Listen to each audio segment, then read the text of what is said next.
সম্পত্তি নিয়ে উত্তরাধিকারীদের মধ্যে বিরোধের জেরে চাঁপাইনবাবগঞ্জ সদর উপজেলার বড় মরাপাগলা গ্রামে ২৪ ঘণ্টা ধরে এক ব্যক্তির মরদেহের দাফন আটকে রাখার ঘটনা ঘটেছে। মৃত ব্যক্তির নাম মাজেদ বিশ্বাস। সোমবার স্থানীয় গ্রাম্য সালিশে সমঝোতার পর তার দাফন সম্পন্ন হয়। এ তথ্য নিশ্চিত করেছেন সুন্দরপুর ইউনিয়ন পরিষদের চেয়ারম্যান হাবিবুর রহমান। স্থানীয় সূত্রে জানা গেছে, মাজেদ বিশ্বাসের প্রথম স্ত্রী মারা যাওয়ার পর তিনি হামফুল বেগম নামের এক নারীকে দ্বিতীয়বার বিয়ে করেন। দ্বিতীয় স্ত্রীর সংসারে কোনো সন্তান হয়নি।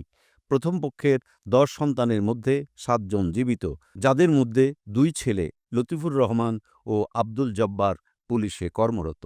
মাস ৬ আগে অসুস্থ হয়ে পড়লে ওই ২ ছেলে চিকিৎসার কথা বলে বাবাকে অন্যত্র নিয়ে যান এবং তার সম্পত্তি নিজেদের ও এক ভাতিজার নামে রেজিস্ট্রি করে নেন। এছাড়া গত ১৬ই এপ্রিল দ্বিতীয় স্ত্রী হামফুল বেগমের নামে তালাকনামা পাঠানো হয়, যা তিনি গ্রহণ করেননি।